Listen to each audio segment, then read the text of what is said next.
మనకు మరొక సమయం ఇచ్చారు. ఆయన ఎంతైనా నమ్మదగిన దేవుడు. అనే తమ్ముడు ఎంతైనా నమ్మదగిన.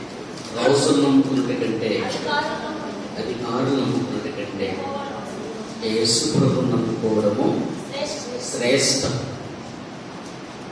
యేసు ప్రభువును నమ్ముకోవడం శ్రేష్టం.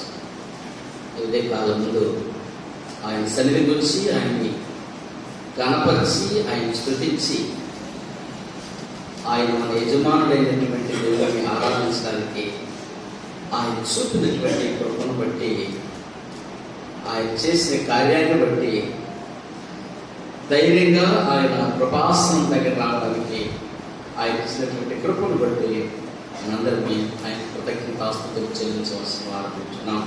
హల్లెలూయా, హల్లెలూయా. దేవునికి స్తోత్రం కలుగును గాక. మనం చదువుకున్నటువంటి లేఖన భాగాల్లో మనం కొన్ని మాటలు మనం ధ్యానించుకున్నట్లయితే, దేవుడు ప్రేమామయుడు, కృపామయుడు, కనికరం కలిగినటువంటి వాడు. ఆయన కనికరానికి మితి లేదు. మితి అంటే ఎంత లేదు కదండి. తూర్పు ఎంత దూరం ఉందో ఎవరన్నా చెప్పగలుగుతారా? చెప్పలేదు. పడమడి ఎంత దూరం ఉందో ఎవరైనా చెప్తారా? చెప్పలేదు. మరి దేవుని ప్రేమ, ఆయన కనికరం ఎంత గొప్పది అంటే దానికి లిమిట్ లేదు. ఆ కనికరాన్ని బట్టి ఆయన నిన్ను నన్ను చేసి, అందుకే ఆయన పేరు కృపామయుడు, ప్రేమామయుడు, దయామయుడు, కరుణామయుడు, ఇంకా ఎన్నో పేర్లు కలిగినటువంటి దేవుడు ఆయన. ఇలాంటి దేవుడు ఈ ప్రపంచంలో నాకు తెలిసి, నేను తెలుసుకున్నంత వరకు ఎవరు లేదు. ఎలాగనంటే, ఏలియాని గురించి మనం వింటూ ఉంటున్నాం. ఏలియా 450 మంది బయలు ప్రవక్తల్ని చంపిన తర్వాత అక్కడ నుంచి యెజెబెలు అనేటువంటి అహాబు రాజు యొక్క భార్య షోమ్రోన్లో నుంచి ఒక లెటరు ఏలియాకి రాస్తుంది. రేపటికి ఇవాళకి వారిలో నీ తల కూడా ఒకటవుతుంది అని రాస్తుంది. అయితే దాన్ని చూసినటువంటి ఏలియా భయపడి, మనిషిగా నేనున్నాను, డాక్టర్ చెప్పినా, డాక్టర్కి జబ్బు వేస్తే డాక్టర్ కూడా భయం వేస్తుంది కదా. అన్నీ ఆయనకు తెలిసిన కొన్నిసార్లు మానవ విద్య జరుగుతున్నటువంటి పరిణామాలను బట్టి, జరుగుతున్న పరిస్థితులను బట్టి మనకు భయం కలుగుతుంటుంది. రాయబడిన మాట ఏంటంటే, యాకోబు పత్రికలో ఏలియా మన వంటి స్వభావం గలవాడే రాశారు. అంటే భయము, ప్రేమ, ఒక రకమైనటువంటి మనుషులు ఏ విధంగా కలిగి ఉన్నారో అదేవిధంగా ఆయన కూడా మనలాంటి స్వభావం కలిగిన వాడే. అయితే ఆయన ఒక మాట చెప్తాను. ఆయన మరి భయపడి ఒక గుహలోకి దాక్కున్నాడు. అలాగే చదువుతాం, దాన్ని చదివారు మీరు. అచ్చట ఉన్నటువంటి ఒక గుహలోనికి వెళ్ళి బస చేశాడు. అంటే దాక్కున్నాడు.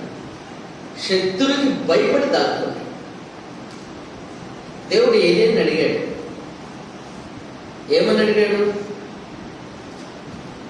ఆ మాట చదవండి.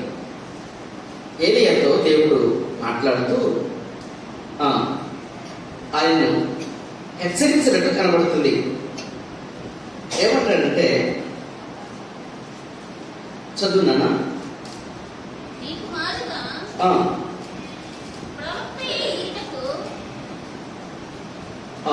9వ వచనంలో ఏలియా, ఇచ్చట నీవేం చేస్తున్నావు అని అతను అడగగా, అతడు ఇశ్రాయేలు వారిని నిబంధన త్రోసివేసి. ఇంకొక మాట ముందు పైకి చదివితే అక్కడ ఏలియా ఆ గుహలో ఉన్నప్పుడు మరి ఏం జరిగిందో మనం చూద్దాం. భయపడి వెళ్ళి దాక్కున్నట్లు మనకు కనబడుతున్నాడు. తర్వాత చూడండి ఆ లేఖనంలో యెహోవా ఒక రెండవ మారించి అతని ఇంటిని నీవిక్కడ ఏమి చేయించున్నావని అడుగగా అందుకతడు ఆ. నీ నిబంధన త్రోసివేసి, ఆ. నీ బలిపీఠములను పడగొట్టి, నీ ప్రవక్తలను ఖడ్గము చేత హతము చేసిరి. సైన్యములకు అధిపతియగు దేవుడగు యెహోవా కొరకు మహారోషము గలవాడనై, నేను ఒక్కడిని మాత్రమే మిగిలి ఉండగా. ఇక్కడ ఏలియా దేవుడితో మాట్లాడిన తర్వాత చిన్నప్పుడు మాట్లాడినాడు. మాట్లాడిన తర్వాత నేనంటాను ఏలియాకి ఏదో గుర్తొచ్చింది. ఏం గుర్తొచ్చింది అని అంటే, నేనేంటి ఇలా మాట్లాడండి. ఒక రకమైనటువంటి భయం కలిగింది ఏరియాలో. నేను ఒక్కడే అన్నానేంటి కదా. కొన్నిసార్లు మన పరిస్థితిని బట్టి కొంతమందితో మనం సడన్గా ఏదో మాట్లాడేస్తాం. తర్వాత ఇంటికెళ్ళి ఆలోచించుకుంటే, అయ్యో నేను ఎందుకు ఇలా మాట్లాడానే, నిజంగా అతను తిరిగి మాట్లాడుంటే నేను దానికి సమాధానం చెప్పగలుగుతానా? చెప్పలేకుంటే వాడను కదా. మరి అలా మాట్లాడేసింది ఏమిటి అనే ఆలోచన బహుశా ఏరియా కలిగిందేమో.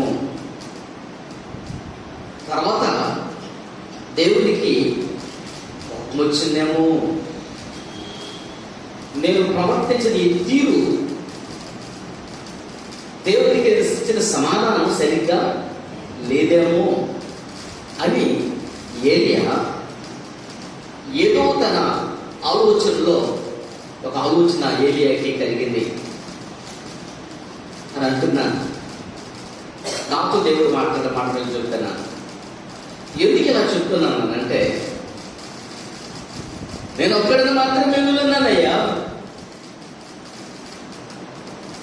ఎందుకని? రోషం కలిగిన వాడిని, ఇంకెవరూ లేనట్టు, ఆయన ఒక్కడ మాత్రం ఉన్నట్టు, ఆయన ద్వారా ఏ గొప్ప కార్యాలు జరిగినట్టు, ఆయన లేకపోతే అక్కడ ఇక ఎవరు ఏమీ చేయలేరు అన్నట్టు కదా. తను మాట్లాడిన తర్వాత తను తానుగా ఆలోచించుకున్నట్టు కనబడ్డాడు కదండి. అవునే కదా. అందుకని ఏం చేశాడు? గుహలోకి వెళ్ళి దాక్కున్నాడు. మాట్లాడినట్టు కనబడ్డాడు. మనం ఆలోచిస్తే మనకు అదే తెలుస్తుంది ఇక్కడ. అప్పుడు దేవుడు అన్నాడు, సరేనే నువ్వు వెళ్ళి, నేనే చెప్తున్నది నీకు, నువ్వు వెళ్ళి ఆ గుహలోకి వెళ్ళి చదవమాట 11వ వచనం. నువ్వు వెళ్ళి పర్వతము మీద యెహోవా సముఖమునందు నిలిచి ఉండుమని సెలవిచ్చెను. అంతటా యెహోవా ఆ వైపు సంచరించగా, ఏంటి అక్కడ ఉండమని చెప్పాడు. అక్కడ ఉండమని చెప్పాడు. నేను ఈ మాట ఎందుకు చెప్తున్నాను అంటే, దేవునికి తన ఆలోచనలో దేవుని ఎదురు తను మాట్లాడినటువంటి మాట తీరు సరిగ్గా లేదేమో అనిపించింది. ఎవరికి? ఏలియా. కదండి, నేను బలవంతుడిని, నేను శక్తివంతుడిని. ఒక చిన్న పిల్లవాడు వచ్చాడు. వాడు వచ్చి, అసలు నేను లేకపోతే అక్కడ నువ్వేమి చేస్తుడు లేవు, అసలు నేనంటే ఏమనుకున్నావు అంటే నాకేమనిపిస్తుంది? కోపం వస్తుందేమో, లేకపోతే ఈడ చిన్నపిల్లాడు అనిపిస్తుందేమో. వాడు వెళ్ళిపోయిన తర్వాత అప్పుడు నన్ను కూర్చోడు ఆలోచించుంటే, సార్ మనకంటే ఎంత బలవంతుడు, 10 మందిని కొట్టగలుగుతాడు. వాళ్ళందరూ వచ్చిన ఆ 400 50 కంటే ఇక 10,000 మంది వచ్చిన ఆయన కొట్టగలుగుతాడు, ఆయనతో నేనేందులో మాట్లాడానే అని ఖచ్చితంగా ఆలోచన కలుగుంటుంది. ఇలా మాట్లాడేసానంటే అప్పుడు ఏరియాలో యెజబెలు భయం ఉంది. ఇక్కడికి వచ్చిన తర్వాత తాను దేవుని ఎదుట మాట్లాడినటువంటి తీరును బట్టి కూడా అండర్స్టాండ్ అయిందా? నీకు అర్థమైందా? ఏంటి నేనంటాను, ఇప్పుడు ఏరియాలో యెజబెలు భయము పక్కన పెడితే దేవుని భయం వచ్చింది. అదంటారా? దేవుని భయం వచ్చింది. ఎందుకంటే తను ప్రవర్తించిన విధానాన్ని ఆలోచించినట్లయితే దేవుని భయం వచ్చింది. దేవుని భయం ఎలా వచ్చిందో మీకు చెప్తాను నేనండి. ఒక దగ్గర మన సంఖ్యాకాండంలోనే మహోన్నతిని విద్యని ఎరిగిన వాడు రాశాడు. ఎవరి గురించి? బిలాముల గురించి. ఎవరి విద్య? మహోన్నతిని విద్యను ఎరిగిన వాడు అంటే అర్థం ఏంటి? దాని గురించి నీకు తెలుసుంటే నాకెంత కోపం వచ్చినా నా కోపం నుంచి ఎట తప్పించుకోవాలో నీకు తెలుసుంటుంది. అర్థమైందా? నన్ను గురించి నీకు తెలుసుంటే నా కోపం వచ్చింది, ఆ కోపాన్ని నుంచి నువ్వు ఎడ తప్పించుకోవాలో నీకు తెలుసుంటుంది. బిలాము గురించి రాయబడిన మాట ఏంటంటే ఏనండి, మహోన్నతిని విద్యను ఎరిగిన వాడు అనే దానికంటే మహోన్నతిని గురించి చాలా చక్కగా తెలిసిన వాడు అనొచ్చు. ఎవరు? బిలాము. అదే మాటని ఏలియాకి ఆపాదిస్తే ఏలియా కూడా మహోన్నతిని విద్యను ఎరిగిన వాడే. ఏం ఎరిగాడు? నేను చెప్తానేనండి. ఏం ఎరిగాడనంటే తనలోనికి ఒక భయం వచ్చింది. యెజబెలు భయం కంటే కూడా తను దేవుని ఎదుట నేనేను అని ప్రవర్తించిన తీరుని తను ఆలోచించుకున్నాడేమో. తనకు భయం వచ్చింది. ఈ భయం వస్తానే అక్కడ నువ్వు వెళ్ళు నేను వస్తానని ప్రభు తన శిష్యులతో చెప్పినట్లు మీరు ముందుగా వెళ్ళండి నేను వస్తానని చెప్పాడు. వాళ్ళు వాడెక్కినప్పుడు ధోని నువ్వేళ్ళు అక్కడుండు అన్న తర్వాత ఆయన అక్కడికి వచ్చా. ఎక్కడికి వచ్చాడు? ఏరియా దగ్గరికి వచ్చాడా లేదా? వచ్చాడు. నువ్వు వెళ్ళి ఆ పర్వతము ఆడుండు అని అన్నాడు. మరి వచ్చాడు. ఎలా వచ్చాడండి? ఎలా వచ్చాడు దేవుడు అనంటే మొదటిగా ఎలా వచ్చాడు? మొదట ఏమొచ్చింది? బలమైన పెనుగాలి అక్కడ సంచరించింది. తెలుసు తనకు ఈ పెనుగాలి ఎక్కడి నుంచి వస్తున్నదో, దీని వెనకాల ఎవరు వస్తున్నారు అని.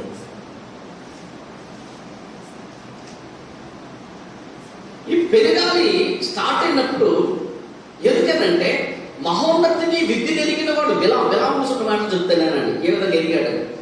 ముందుగానే ఎరిగిన వాడు ఎలా తప్పించుకుంటున్నాడో నీకు నేను తెలియజేస్తున్నా.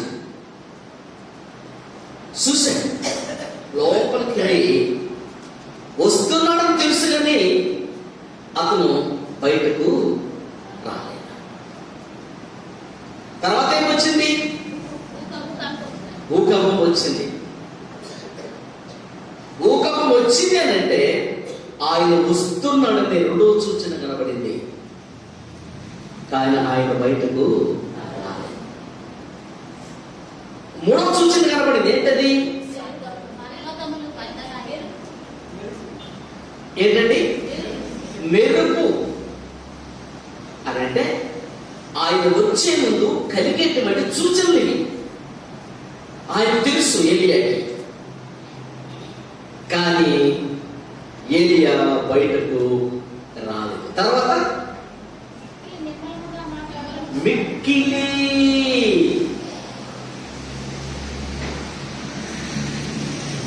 లేచి నిదానంగా వస్తున్నాడు.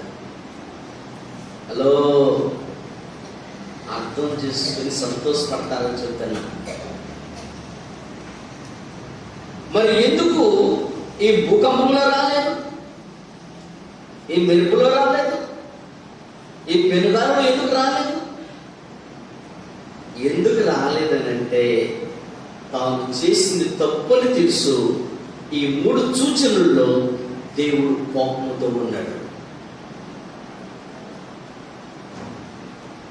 ఎవరినైనా అమ్మ కోపం ఉన్నప్పుడు, అయ్యేరు కోపం ఉన్నప్పుడు చెప్తుంటాడు, మేము చదువుకుంటున్నాడు అనేది, నీకెందుకు మార్కులు తగ్గినాయంటే నా పేపర్ దిద్దిన ఆయన భార్యతో గొడవ వేసుకుని వచ్చి దిద్దుంటాడు. ఏంటండి, నా పేపర్ దిద్దాడే ఆయన భార్యతో గొడవ వేసుకుని దిద్ది వాడికి ఆ టెన్షన్లో వాడికి ఎక్కువ మార్కులు వేసాడు, నాకు తక్కువ మార్కులు వేసాడు అనేవాడు. అయితే ప్రేమ దేవుడు బిడ్డారా, మహోన్నతిని విద్యని ఎదిగినోడు ఏ విధంగా తప్పించుకోవడం చూడండి. ఆ వెలుపు వస్తాను వెనక్కి దేవుడు వస్తున్నాడు తెలుసు, భూకంపం వస్తానే దేవుడు వస్తున్నాడు సూచన కనబడింది, కానీ రాలేదు ఏలియా. ఎందుకని? ఎవరు దేవుడు. ఇటువంటి స్థితిలో ఆయన దగ్గరికి వెళితే ఆయన ఏమి చేస్తాడో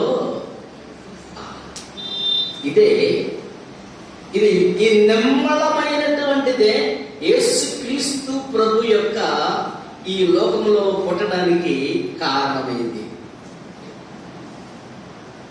ఆ మొదట 2వ 3వ స్థితుల్లో ప్రభు రాలేదు ఇక్కడికి, భూమి మీదకి కృపామయుడుగా వచ్చాడు. అందుకని ఆయన తను తాను తగ్గించుకునే స్థితిలోకి వచ్చాడనంటే విద్యను ఎరిగినటువంటి ఏలియా ఇప్పుడు బయట వచ్చాడు. అంటే దేవుడు కోపమంతా ఏమైంది? తెలుసు దేవుడి మనసు, దేవుడి ప్రేమ తెలుసు. ఇప్పుడు వస్తున్నాడు, ఇప్పుడు వెళ్ళాను అనుకో ఏదో అంటాడు నన్ను. ఎందుకని? అక్కడ ఏం చేశాను? నాకంటే ఎవరు హీరో అన్నాను కదా, నేను ఒక్కడైనా రోషం ఉన్నానన్నాను కదా, ఇంకొంత వస్తాడు అని ముందుగా ఎదిగి ఆయన దగ్గరికి ఎప్పుడు వెళ్ళాలా? అప్పుడు బయలుదేరాడు. అంతకుముందు లోపల ఎవరాడు, బయటకు రాలా. తెలుసు వస్తున్నాడని నిదానంగా వచ్చాడు. అప్పుడు అన్నాడు, కుమారుడా ఆయన కోపం ఒక్క నిమిషమే, ఈ నిమిషానికి పర్వతాలు బద్దలైపోతాయి, భూకంపాలు అయిపోతాయి. కానీ విద్య జరిగిన వాడు ఏం చేస్తాడనంటే ఆయన ఎప్పుడు నిమ్మలంగా ఉంటాడు, అప్పుడు ఆయన దగ్గరికి రావడానికి ప్రయత్నం చేస్తాడు. ఇప్పుడు నిదానం బయటకు వచ్చాడు. ఆ కోపం పోయింది, ఆ మాట్లాడిన పరిస్థితి ఆగిపోయింది. వచ్చాక ప్రళయంతో ఆగిపోయాడు. అంటున్నాడు, ఏలియా కోపం అంతా ఆగిపోయింది లేదా, ఏం చేస్తున్నావు? నా కోపం రాని మళ్ళా కరెక్ట్గా చెప్పు, ఏం చేస్తున్నావు? ప్రేమే దేవుడు పెట్టాడు. దేవుని యొక్క మనస్సును ఎదిగిన వాడెవరు? ఆయనకి ఇది కాదు ఇలాగ సమాధానం చెప్పగలిగిన వారు ఎవరు అన్నారంటే ఆయన మనస్సును ఎదిగి ఎప్పుడు ఆయన నీ మాట వింటాడో దాన్ని ఎదిగిన వారు మాత్రమే. కొంతమంది ఎలా అంటే అలా ఉండి ప్రార్థన చేయడం వల్ల బహుశా నీకు సమాధానం రాదేమో దగ్గర నుంచి. పరిస్థితులు, వాతావరణాలు బట్టి, నీ విధానాలను బట్టి ఆయన సన్నిధిలో నువ్వు సరిగ్గా నిలబడలేనప్పుడు నువ్వు ప్రార్థన చేస్తున్నావేమో, బయటకు వస్తున్నావేమో. ఇప్పుడు ఏమన్నాడంటే ఎంత నిమ్మలంగా అన్నాడు, ఏలియా ఇక్కడ ఏమి చేయొచ్చున్నావని అప్పుడు వినబడింది. ఎవరి మాట ఇది? దేవుని మాట. ఎలా వినబడింది? మెల్లగా. పాడుతున్నాయి కదా, మెల్లని స్వరమయతి మాధుర్య స్వరమేది. ఎటువంటి స్వరం అంటండి? ఆ స్వరాన్ని నువ్వు వినగలిగే స్థితిలో ఉండాలా. ఆ స్వరాన్ని నువ్వు అర్థం చేసుకునే స్థితిలో ఉండాలా. ఆ స్వరం వెనకాల పరిస్థితులు ఎలా ఉన్నాయో తెలుసుకునే స్థితిలో నువ్వు ఉన్నప్పుడు ఖచ్చితంగా దేవుడు నీకు ఆసన్నుడు, ప్రసన్నుడు. హల్లెలూయా. ఇంకొక మాట చెప్తాను నేను మీకు ప్రియులారా. దేవుడు ఎంత ప్రేమ కలిగిన వాడు, ఎంత కనికరం కలిగిన వాడు అంటే ఎంత ఘోర పాపాత్ములైనా సరే ప్రేమించగలిగిన వాడు. చూడండి 22 సంఖ్యాకాండంలో ఒక మాట రాయబడింది ప్రియులారా. ఏమని రాయబడింది అని అంటే ఇక్కడ మనం ఒక మాటను చదువుకున్నాం. 11వ వచనం చదువుకున్నాం.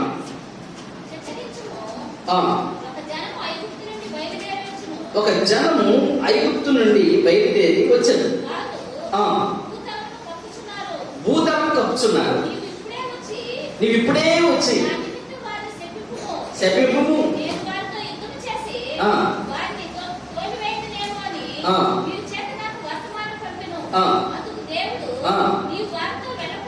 మాట చెప్తానండి. ఈయన గురించి రాయబడిన మాట ఏంటంటే మహోన్నతుని విద్యను ఎరిగిన వాడు. నేనంటాను ఒక దైవ సేవకునికి, దేవునితో సహవాసం చేసే వ్యక్తికి దేవుడు ఎంత ప్రాధాన్యత ఇస్తున్నాడు అంటే ఆయన దేవుడు సమీపం పురాణం తేజస్సులో వసించేవాడు ఆయన. అటువంటి గొప్ప దేవుడు తాను చేసినటువంటి మనిషికి, ఆయన పిలుచుకున్నటువంటి వ్యక్తికి ఎంత విలువిస్తున్నాడో అది నువ్వు తెలుసుకోవాలి, నువ్వు అర్థం చేసుకోవాలి. మందిరానికి వచ్చి నువ్వు అది నువ్వు తెలుసుకుంటే ఆయన మందిరాన్ని ఆగు, ఆయన సన్నిధికి రాకుండా ఉండవు, ఆయన ఆరాధించకుండా ఉండవు, ఆయన స్తుతించకుండా నువ్వు ఉండవు. ఆయన్ని ఎవరో ఎలా ఉంటాడో, ఆయన మనస్సు ఏమిటో నీకు తెలియకపోవడం వల్లనే నువ్వు తాత్కాలికమైనటువంటి నామకార్థమైన జీవితాన్ని జీవిస్తున్నారు చాలా మంది. ఆయన కొరకు ప్రాణం పెట్టాడు, మరి నువ్వు ఆయన కొరకు ఏం పెట్టాలి? ప్రాణం పెట్టాలి. దేని కొరకైనా సరే ఆయన కొరకు నువ్వు ప్రాణం పెట్టే స్థితిలోనికి నువ్వు రావాలి. అయితే ఇక్కడ మనం ఆలోచించే విషయం ఏంటంటే ఆయన ఎంత ప్రేమ కృప కలిగిన వాడు. బెలాము దేవుడు తన మాటని బెలాము నోటులో ఉంచినటువంటి దేవుడు. అలాంటి వాడు అంత గొప్పవాడుగా మనకు కనబడతాడు బెలాము. ఎందుకనంటే బెలాము ఏది చెప్పినా అది జరుగుతుంది. మరి దేవుడు చెబితే జరుగుదా? బెలాము ఏది చెప్పినా జరిగినప్పుడు దేవుడు చెప్తే జరుగుదా? జరుగుతుంది. కానీ దేవుడు ఎంత మంచోడు అని అంటే మాటలు ధ్యానిస్తే బెలాము దగ్గరకి దేవుడు వచ్చాడు. మీరు చదువుకుంటే మీకు అర్థం కాదు, ధ్యానించండి, అర్థమవుతుంది.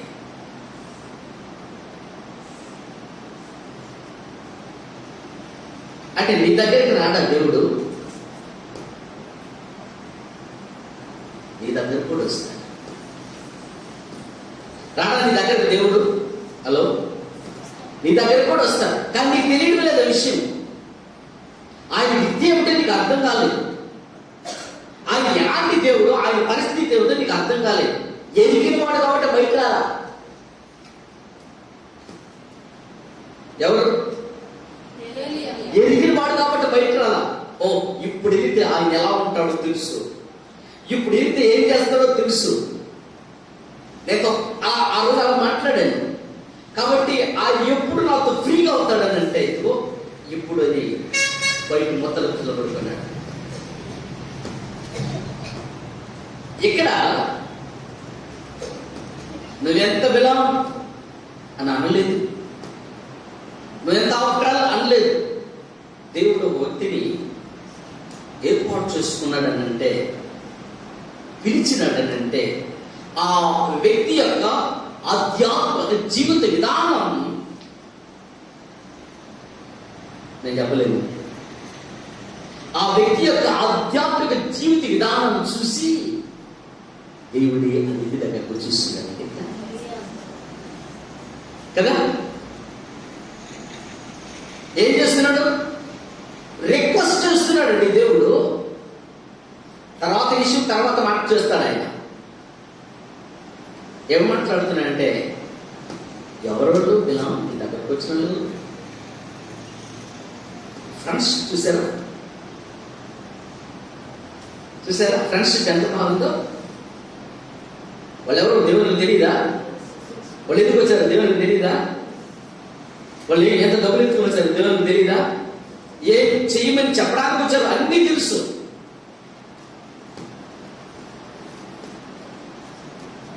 దేవుడు ఎలా చేస్తాడు అనే విషయం బిలాముకు తెలియదా? తెలుసు. ఒక విశ్వాసికి దేవుని యొక్క విధానం ఎరిగిన వ్యక్తికి ఉన్న సంబంధం ఎలా ఉంటుందండి. కానీ ఏమో చాలా మందికి తెలియదు. తాత్కాలికమైన జీవితాన్ని జీవిస్తున్నారు. ఏదో వెళ్ళామా వచ్చేసామా అయిపోయింది. ఈరోజు ఆదివారం మందిరానికి పోయాం. ఇప్పుడు నేను ఒక పెళ్లికి పోయా. నేను ఇప్పుడు వచ్చానని చెప్పడానికి పోయా. నేను కూడా వచ్చా అంతే. అక్కడ ఎటువంటిది లేదన్నమాట. అటువంటిది కాదు దేవుడు కోరుకునేది. నువ్వు దేవుడి మందిరానికి వస్తున్నావు అంటే దేవుడు నీతో ఎంత సహవాసం చేస్తాడు, నేను ఎంత ప్రేమిస్తాడు, నీతో ఎంత మాట్లాడాలనుకుని వస్తాడు. నువ్వు అర్థం చేసుకోలేకపోతున్నావు. అలా వచ్చేసారి వెళ్ళిపోతున్నావు. ఆ ఫ్రెండ్షిప్ చూడండి. ఏం చేస్తున్నావు అయ్యా? అక్కడ ఎవరు కానీ దగ్గరకు వచ్చినాడు. ఈ కథలు కాదండి, వాస్తవాలు. దగ్గరకు వచ్చాడు ఎవరు? ఏమంట? ఎందుకు వచ్చారు? ఒక జనం వస్తున్నదంట. ఆ జనం ఎలాంత బలం కలిగిందంట. వాళ్ళని నేను శపించాలంట. అయితే నువ్వు వాళ్ళతో కూడా ఎక్కడే దేవుడు పోవచ్చు.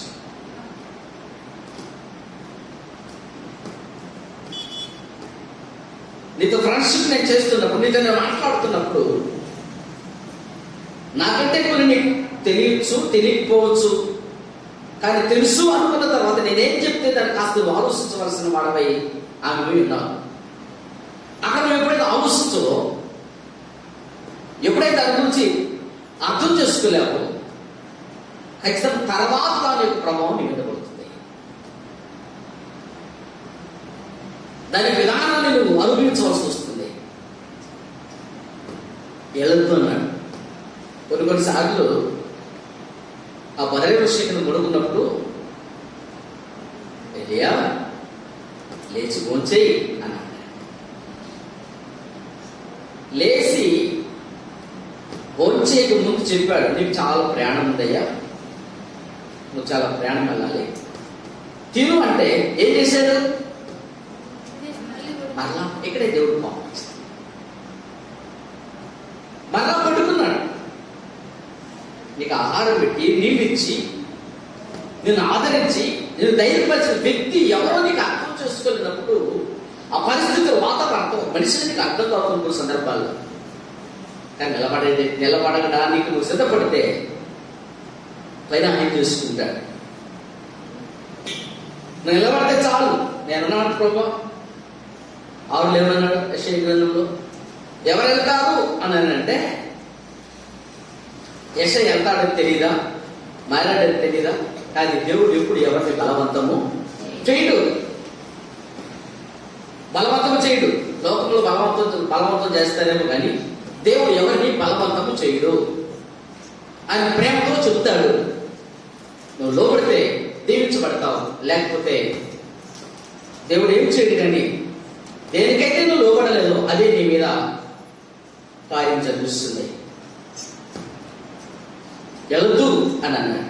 వెళదు అని అంటానే ఏం చేయాలి?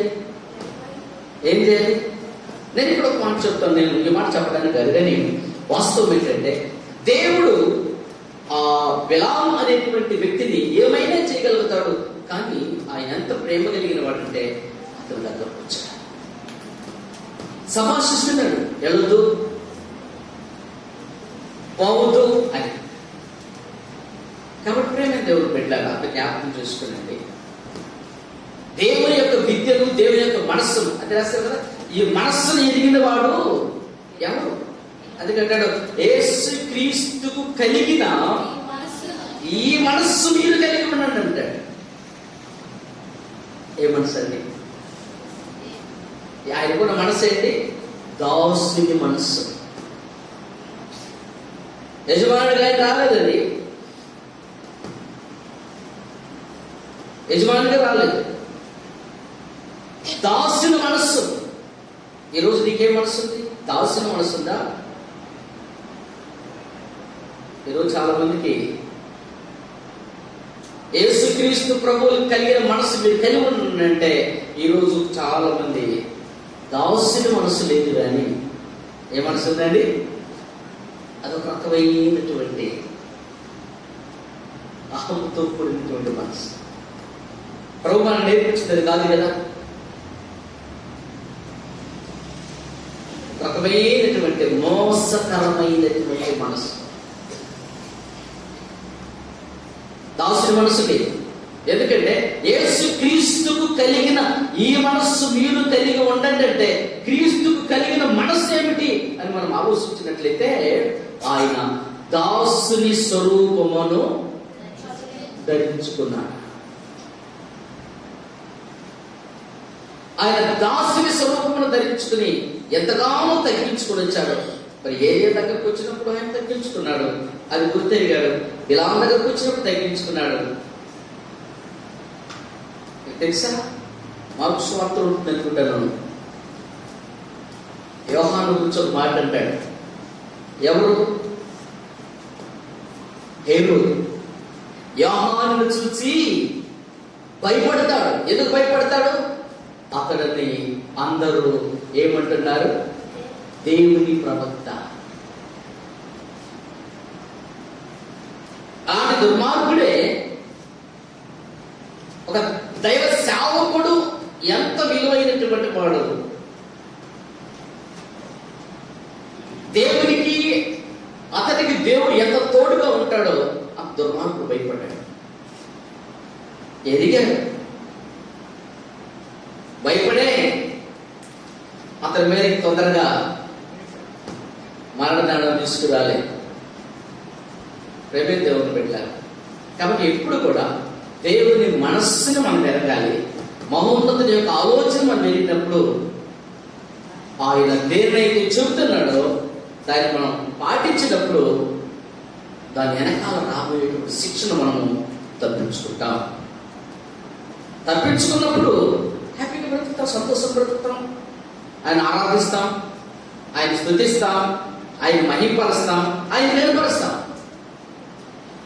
అందుకే పిల్లలు జ్ఞాపకం చేసుకునండి. ఇదే కాలం దేవుడి సన్నిధికి వస్తున్న మనందరూ కూడా ఆయన సన్నిధికి సకాలంలో వచ్చి ఆయన ఆరాధించి, ఆయన స్తుతించి, ఆయన మహిమపరిచి, ఆయన కనపరచాలని దేవుడు కోరుకుంటున్నాడు. దేవుడి వాక్యాన్ని దీవించుగాక ప్రార్థన చేస్తున్నాం. చిన్న ప్రార్థన చేస్తున్నాం.